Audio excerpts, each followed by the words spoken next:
o tata por kalame o le wati keeping a watch ia por kalame fatal noa inisi o mta upu langlanga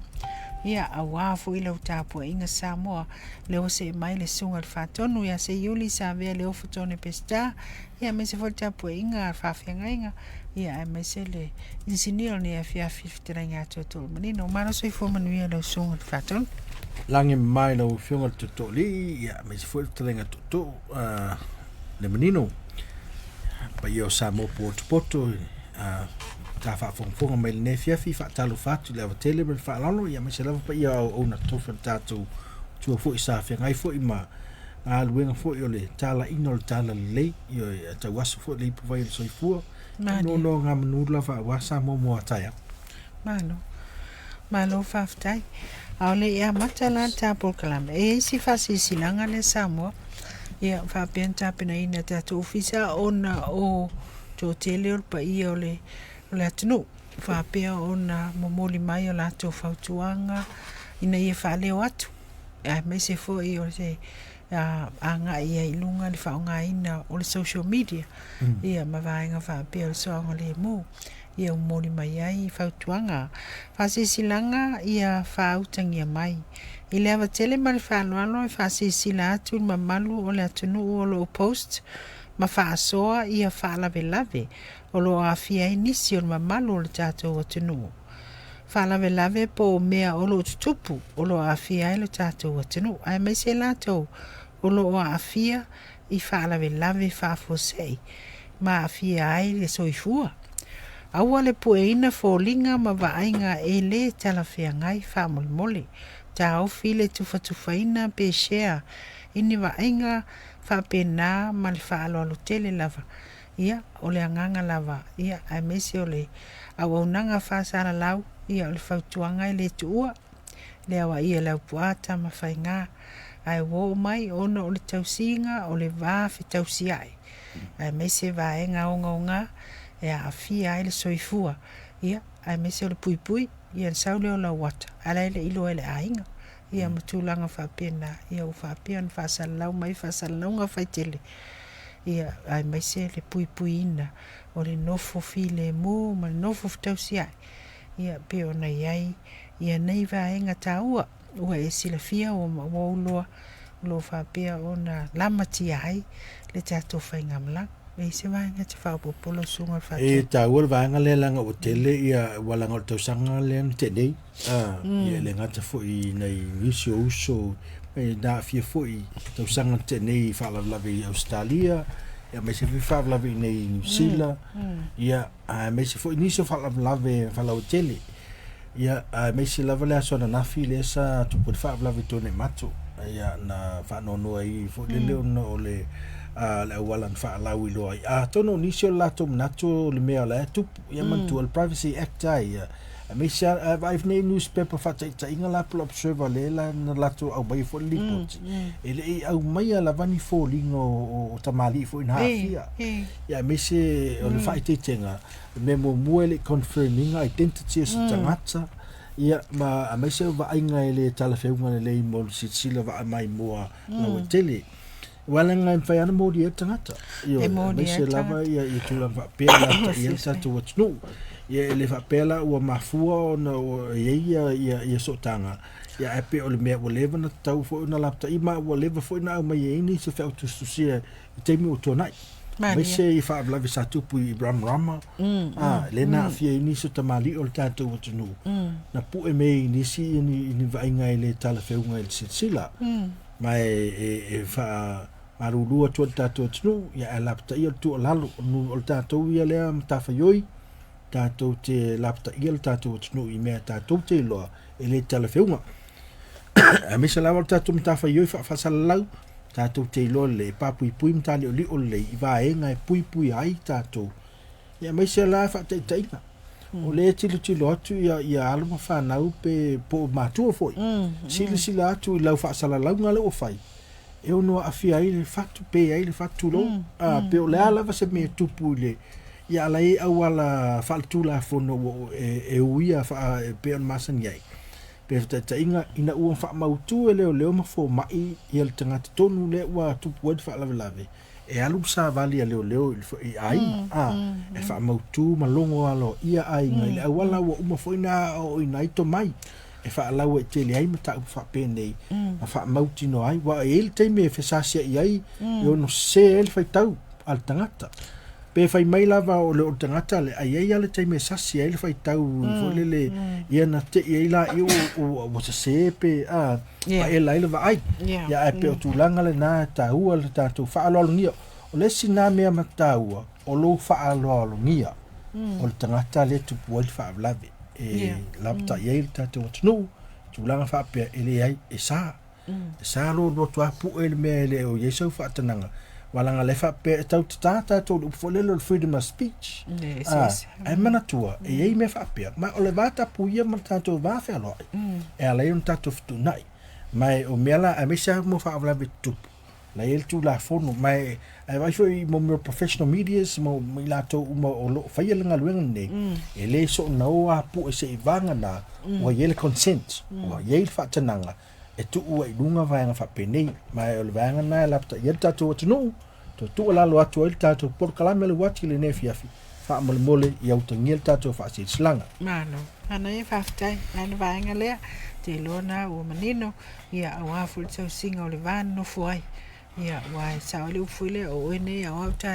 ia pe a fiele si ma tato ia fe tau sia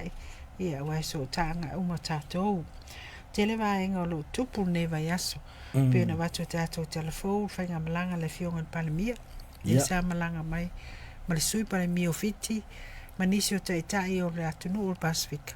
i fontanga masani ai mai se o le ulu ai fono le a le University of Pacific fai mai au kilani ia o tūlanga whapena ai mai tau ina foi lea mo tala faso pito ia me se foi po se la sanga o le asanga o le ai al me tau la le o tali malo ai o university ai tai e mwhana o Samoa ia o le malanga mai a le tai matila ia e se unga foi a tamali i o roi ia o onga ia ma o le tai mua lava ona ia tātou tamali foi ia mai se nisi o tuk mai o tātou tunu mani o fa pe on tau tua i vaenga fale a onga university i le i tu inga la sanga le o le a mai se level le pe fa tai fa malo foi la ufionga i le tau tua foi le tātou tunu ia la i le university o tāku ai o matafa yoi ne ia mai langa o aso o tona sa tele an taspe a mo se sa tato sui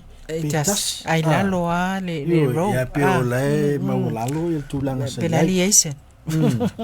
al termine o pu le tato ia vai nga fato ia o ile pure investe au kilan AUT o Samoa to su ia o le pule Pacifica Jemima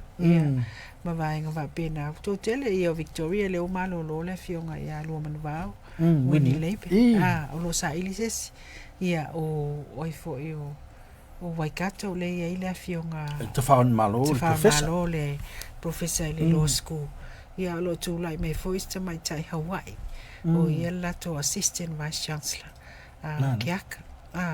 ia tu langa fa pena Messi lo este mali tonga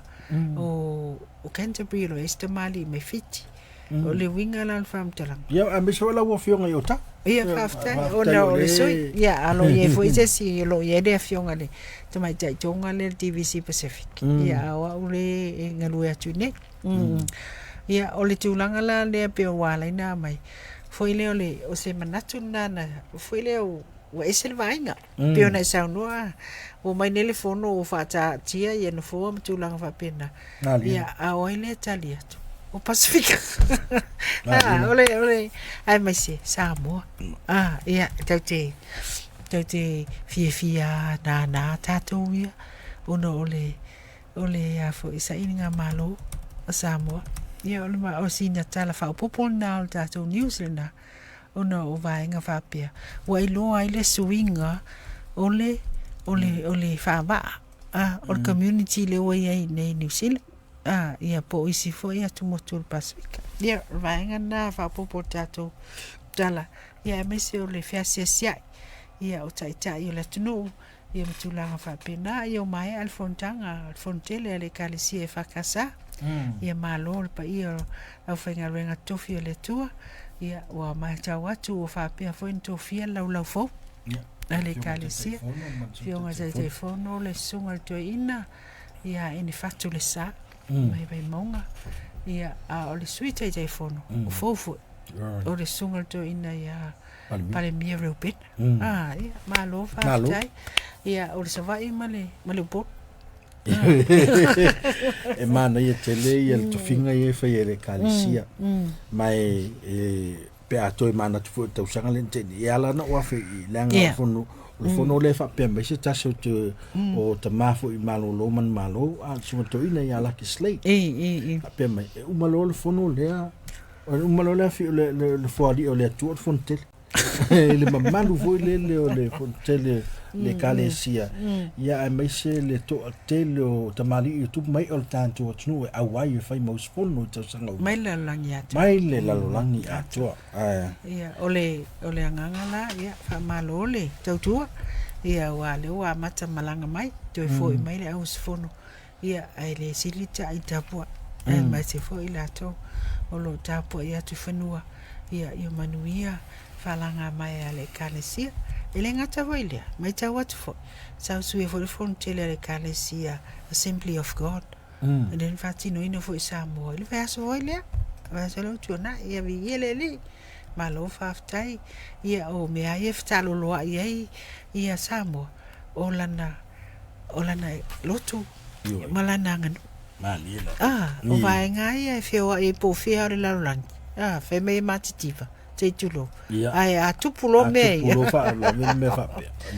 a tupulo me ia le o samo io ma ia o faafsaga mativa faafsaga ai faatino le tautua le ngata le talalei a tautua faaleaiga ia matulaga uma ia lo tapena foi le fioaga o mota ia faamanatuina o se lau tausaga o le lakapi mota ia o le masina fou ia o le o faatino ai ia ai me se foi ia vaenga ese ia wa to telefoi tamata alo sa faapea ona fafailele mai ia le aua al what ia le la tapena toila to ia man bien malangatu ia ai me se foi ia awala le ia va toi tu pe samo ia awal fatino ino vaenga ta mai si vaenga o tatou tala fou ia faateleina faalavelave tupu mai Samoa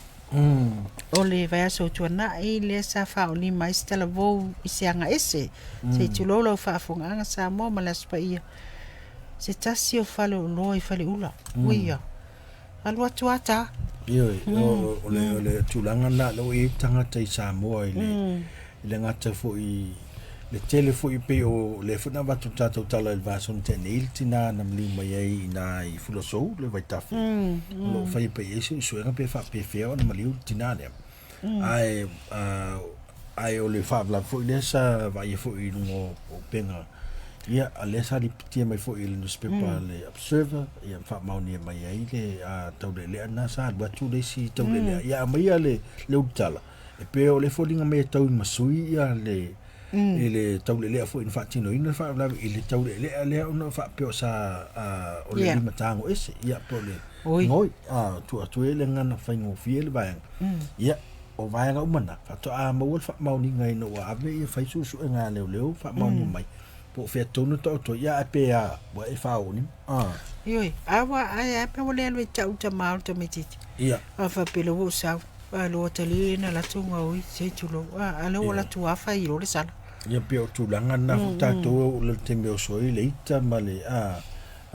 teme tinga e fo ia o pona ile to ile fingal fa pena la la ngona ia to ia fa to e malamala mane wa fa tu fa bla ia ma o fa ta fo ento fa isis finga ele fa pem fento liu teme tu le tem fa les fala velave pe na ia ile aso nafi le mafu mai ai ia le fa tuanga pe ona fale o inatu ia o lo fasala lau solo i au fai newspaper ma le au fasala lau au ale tau si o le va no fuai Ia o te pu e ata o meo te tupu. O whana mlawe mātau tia na tupu mai le awhia nafi. Sa lawe ai se taxi. E tau i ai se taxi lau pasese ma speak up o le tuainga le Ford Ranger. Mama liu e inta malis to lua i le awhia fituna i matu. Tua i fo le gym foi le ai. Gym one, Ia. O lo whaia pia i eisu isu e ngā malu o malu. Talo whai. Ia lo whangia le tua wha mawhanwhana. Ia i loto momo ia ono le walau. Ia mesi o le ave wha pia wha fose. Wha lau wha fose. Ia lo whangia le tua pa ia i ainga. Mai la tau a whai nai. Ia o tai ao le walau ai. Le whamasinonga. Ia ale li whaipule le fionga e ana po lauli le watea po la taiwao fo si smikt. Ia me se foi le fionga pulea i whai mata. O le telainga le fionga ali o whaatau mala. Lise Marie Schmidt. People from Talanga lo whapea. Na sunga ya Samuel. Na sunga ya Samuel. Oi, o le whamasinonga o le vaenga na o le vona tali ele atunu ono tasne o mta upole e yelo na faia ile melo mafua yo na ile ngasna se malo be o me ele ma o tasile vaenga ile faia ile mta upo yo ala yo ya pe o le tu taol tanto atunu ya la sota ya o le faia tanto por clame time ya live mai se por clame mo ila tu la lipotia mai whamasinonga ia mantuele mo ta se unga e fa pe o na tu la ia i mo fa snonga ia mfai le longa ia fa to a fa ang solo ia mta upu o le longa o le fa snonga nei ia ai no tal fo tatu tnu ia e ta u fo il na to no talu lo fingele to ina i fa ali la na me ton ma la ngal me ta u le na ia a me se fo ia fia yo ni se fo o ta il tatu tnu ile fo mta u o le vai aso tona i le na whātan lau mai ai. O whapea fwy on talaina ni si o vaenga. Io, whamatangtanga ni si fo i o sama tapu sa iai ia le fia i le fionga i le fionga te tai fo o le tatu pātia le whatutua sa mo tasi. Po le sunga ia lauli, po le fionga ia ana po lauli pa la laua te plata ma 40 Smiths. Le ua mawhai ai ona oi ese la ese tar sangana ese vaenga le e fatino taia al verso foi le na mo mai ai le fa maunia le ia le tua inga ni afionga ya tulep ia le sa fa o drop le vaenga wala sana o fa mta bule sa ave le nga i le fionga de mai tai lo sili ia o mai ale fautuanga ele lava ni mawe moli ai ele fionga te tai tu ngai ia o nei vaenga na tupu mai tato atunu faftai famanatu e la to lo so tai mai ia mafsili mai ia o tau fai e tato ofisa ia fa piano fai lo atu ia vaenga o lo tupu mai si tato atunu ia se aso ilu mo tato sui fai me tato telefon sa mo le tu ma sa lo la te usau ia au matang mistal fi el vas fo ia mana ia ole na ole lo fatali fo le us fono ale sunga ile suite telefono au telefo ole fakasa le ftelenga ia au matang le lo po sa mo telefono ese tatu fatali wa telefo ila le oso a telefo ila le vo isi le sili ali ta ita ia me se le sa tatu no fta po i le finga ta fu tatu van foi on tatu fenga i mal tal se ole talo ia wa fai wa tai telefono o lo ke le la e mo foi le o ngi ave i madu ia o dai vaenga na o dato wati ne fiafi ia alva so fo o la fam na tuina ai le vai aso ngana sa moi New Zealand nei pe ona masani ai ne wa fia tau sanga o fa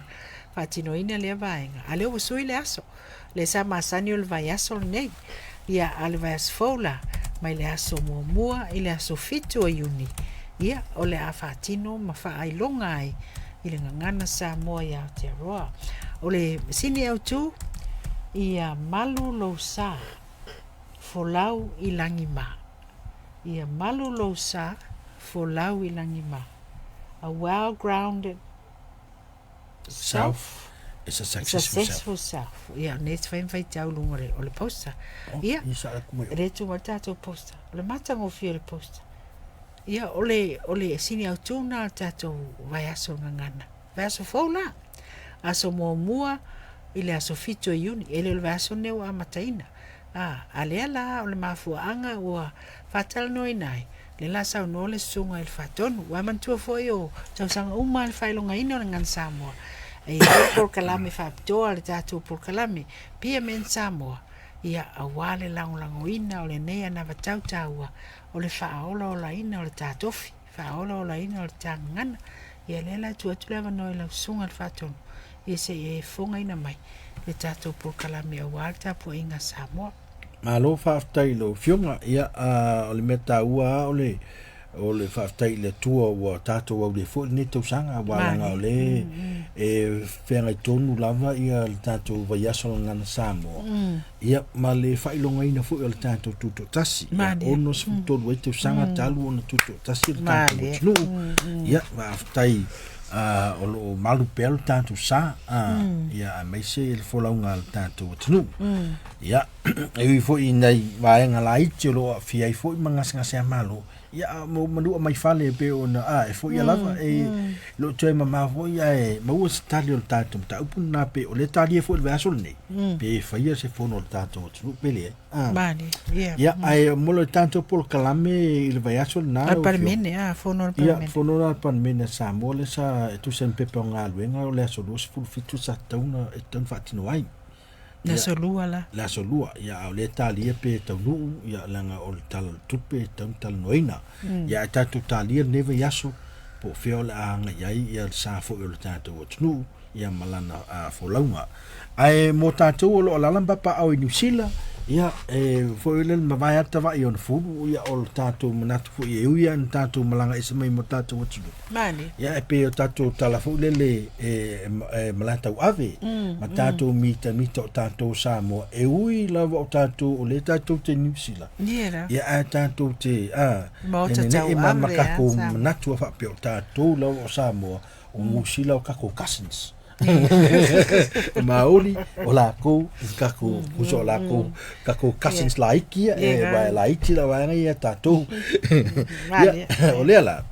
o le aso a mata ia le tato por kalame vas fo la sa mani o anga fo nei e a mata por kalama ia na so mo la vo uni le a mata petai o le asa apa mai ma vala mai ia le tato so si fo io tanga Samoa po tu mai o le tato tnu i Waikato pe ona ele tato fa tanoanga ile astofin te nei fo i male fionga ia le sa po tani fo ia Pululandi Tyrell ia le presidente fo o le tato Society Samoa i Waikato ia mafa ilo mai la to fo i tapenanga ia o manatu la tau sanga lenteni sa tato vevesi le tau tu fa ta sia o tato wa sitsen lena ye tato mautu fonga ia man mal tam foi lava ye ni se saia tato pe foi ia submissions ia pe me sel tu na tu tato mautu tu sia e lango ai ia le pili foi po le tu la fonta fa au fil na taimi ia le sa tato fianga na tau sanga i moto Samoa ia se yo no tatu momoli le tatu mautu fonga fo i matatu submissions ile malo New Zealand ia mafatino fo ia yulai ape o le sat puni le so tonta se o me tau sanga lentene le na so e matatu fia al verso la ni fa pengi o le ka koke va ke o Samoa yo la tatu Samoa la sa tatu telefono man tuol tato malanga na len tato au mai le sfu wafio o saini len man tuol malanga o le fionga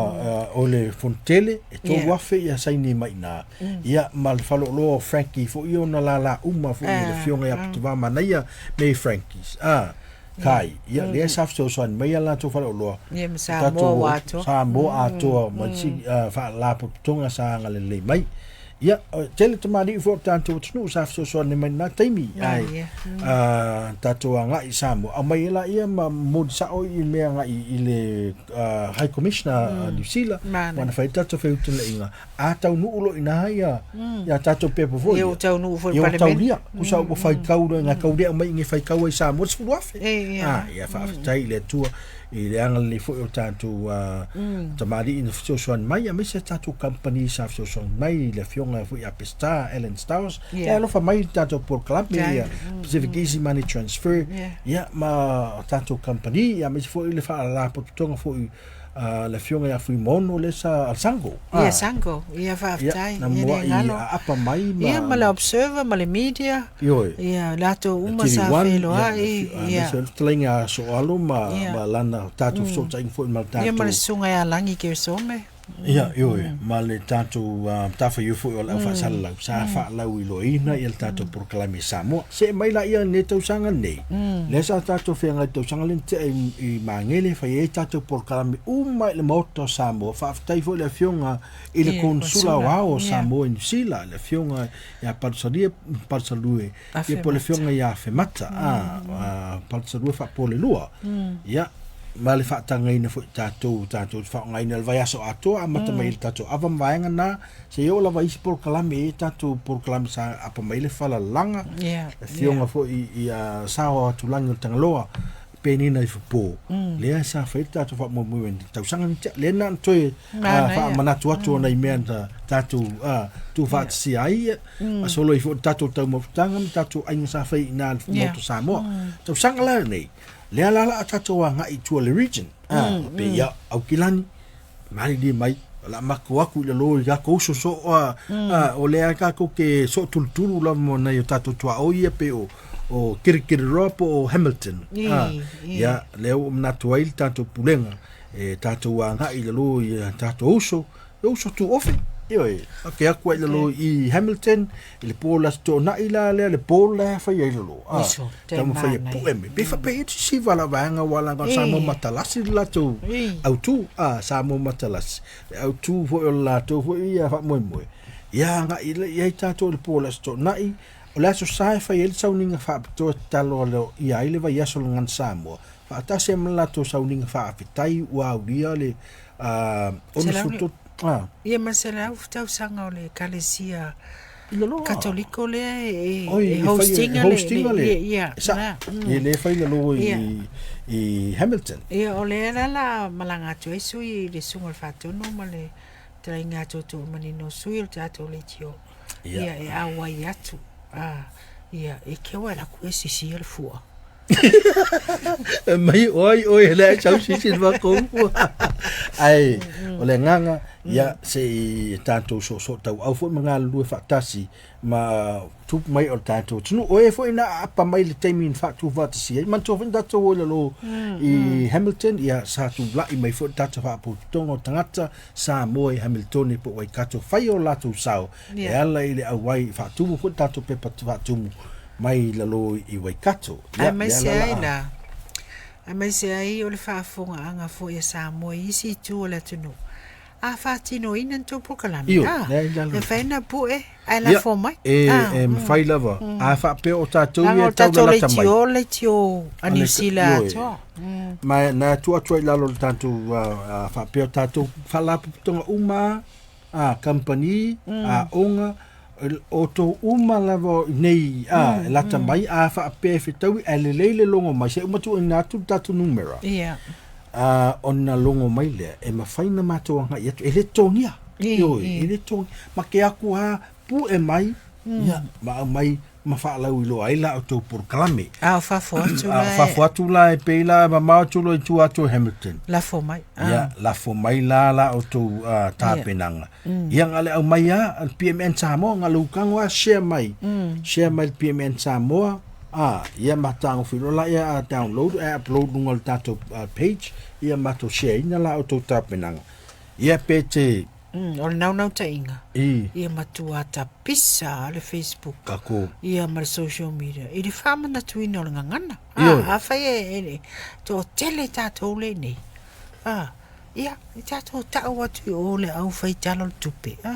E fai mama manatu mai e o lo la forma. O tūlanga whapena. Ia e mai se, vaenga ia e tā ua i le tala whasol pito le tunu. Ia, o vaenga tā ua la na o le aso sala e wha moe. E wha sau e tātou whainga lotu na i le fiafi le i tūlai lima. Tu sa mai na i Hamilton ia e le mota fo i o le kalise katoliko pe on wha i loatu i le taimi usula. Ai le fionga i toto li. Ia, a mai a ia tātou porklame na o le asa. E iei le wha moe. O le a tau mwhai atu le asu nei tātou te whai pāanga ma le fionga le konsula. Tātou te ofofu atu, tātou ala leo. E tātou te tūsa o mai ai le wha ailonga ina o le asonga fua lea. O le sisi na e o le fu o le malo tuto. Tasi samo i le asonga fua lea. Ia, mānei. Whai ale i le moto Samoa i Mangele. E mana ia no mai mo mai wai ele tanga vere te unga valaunia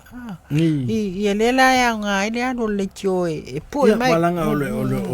o mea Samoa ia lesi ia ole media tauan mo la tu o se mea la inta se vang na o mea ole ya ole pasa la wa tu le fa fonga Samoa e tio fa pe ole la tatu me mulinu le ai o dei o mungu i o Mangele e mana miele mana miele o tu svala le la au e ne tio ia awale fa sala winatu ia ole nau ta inga lava ia so ta inga neva yaso e mo mai ai na yalo fon fa na usa fa peona man malo mai ala to talanga ngan Samoa mai tatu stage Samoa to sangane ia ola mo se so ta inga e fa ia ala to talanga le sa ia le tamari o tatu tunu ile alo fo ile sa man malo mai to sang sfutu ia e la ia lunga lava tatu mana ia la to fa manatu yo ole o vaso na ta o fo ta fai mau mai ia alo nem whanau ia e whai mea alofa i tātou porkalame o le ia mea alofa mo alam whanau nei tūlang mo mua mai a onga uma sa whapea o na awai i le state Samoa ia o soa mai le vaiasol nei e a mata tūlata e au po na nefo o lo ia il tātou tauvanga whapitoa o tauwang whaapitoa ne whahawaenga o tātou vai nai iai il tātou tauwanga nei e maua whailonga se leni mai o tauwanga la nei o vaenga mo mua o tauwanga pese tasi le 2 minute le umi o lau pese pese o tauwanga pese la e tae oe use oe tasi le 2 minute pule oe le whaatinonga pule alfa ai a whaapea te whaongaina mai le what o le autu o le pese o le solo ma le launga e whaunga iai le autu o le ngan Samoa whaunga iai le aso ngan Samoa ia o le autu na pe on tau whaafonga iai ia malu lau sa fo lau ilangi ma ia malu lau sa fo lau ilangi ma mantua o tātou whailonga na whiriwhiri tātou komiti talu e ona le wha ia vaenga ia o manatu ai e fai longa na tulang mo mua matulua mana yo lua mua ma le lua e fai ai o sili e lua se lautala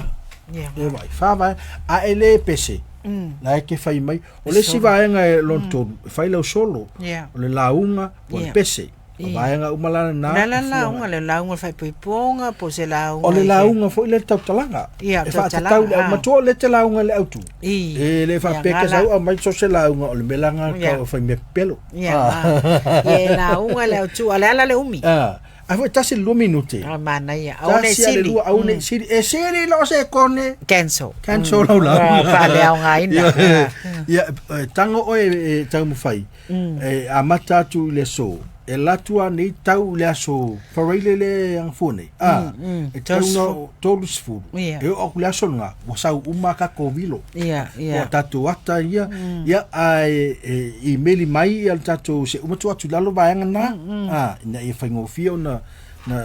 ia al sili e lua se lautala o le tūrua se lautala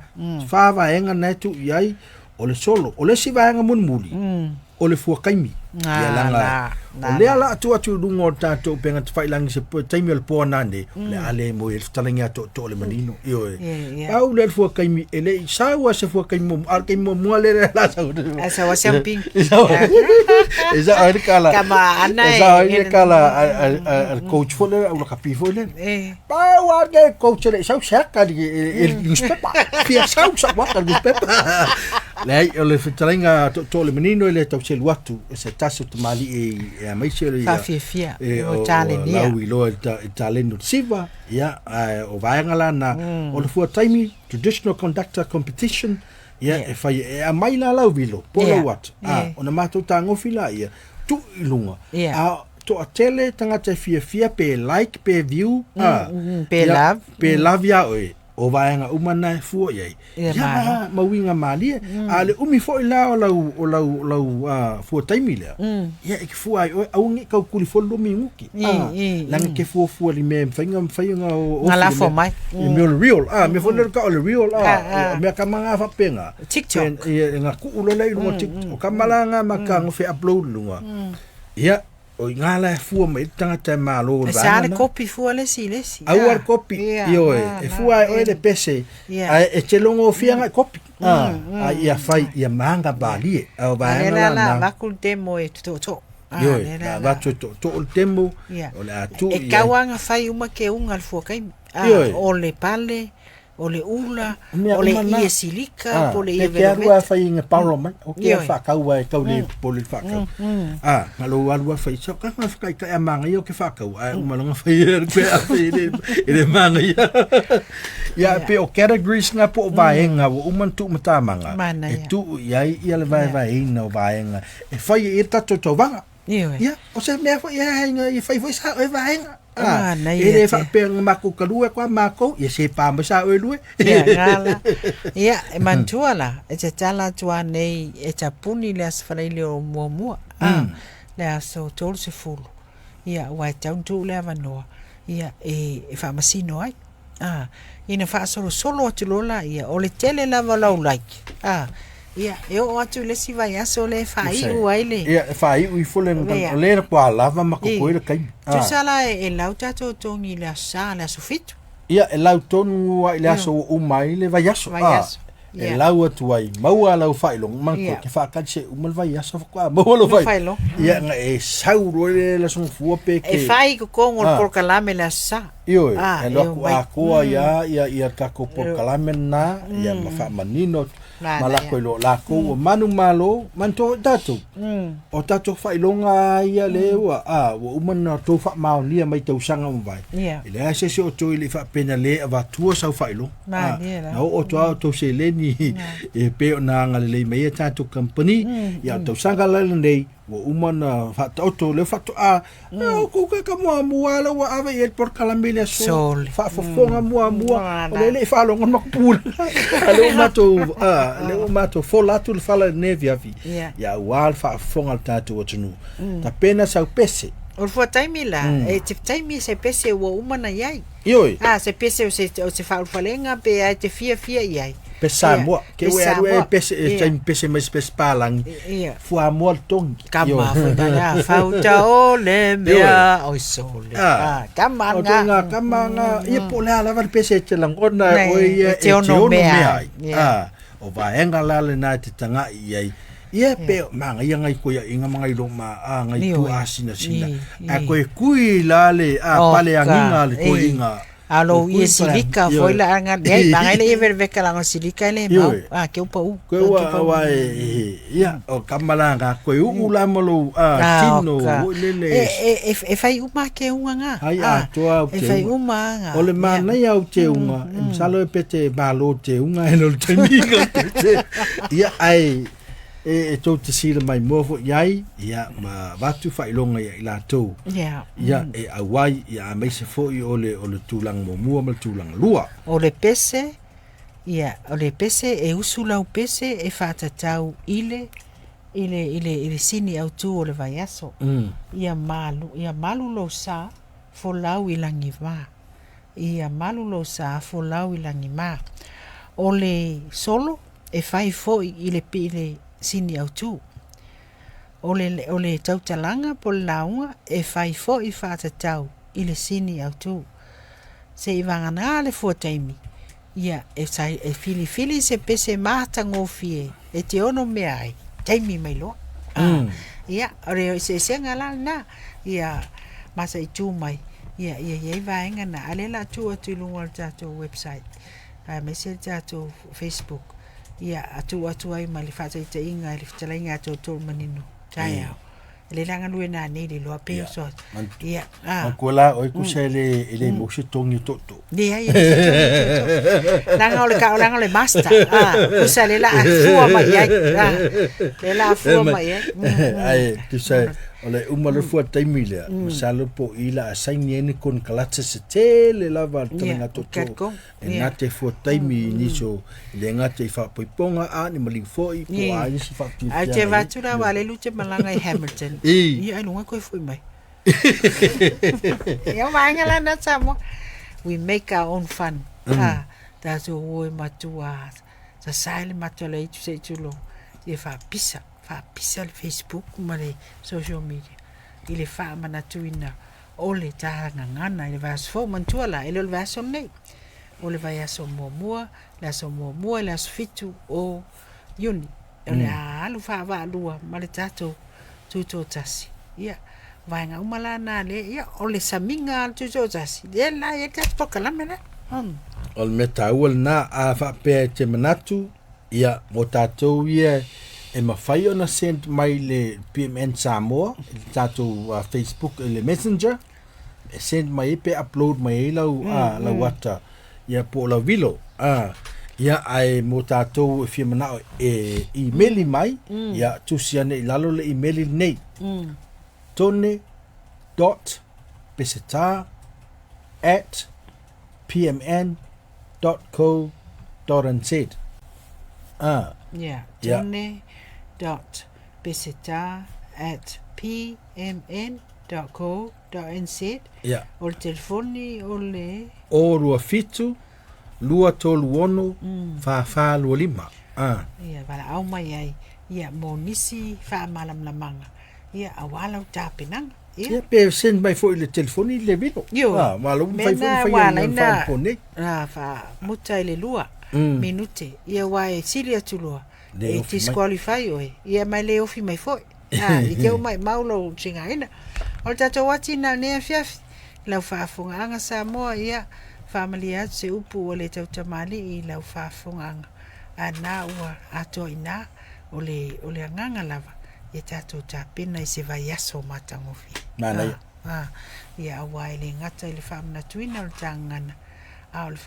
whaamna tuina o le tāmalo ua tūtō tasi I le ona ono sifu tolu tausanga. Ia whaaftaini mafuta mai nefi afi ia manuia lava polkalame o lo tāpena mai sunga le whaafengainga a me se whaltua ia eti fui maono makathi a wā tātou polkalame masani peon Samoa le tātou tofi nefi afi o le nua taro whatasi ia e mana le whaafonga le tu soifua mai manuia.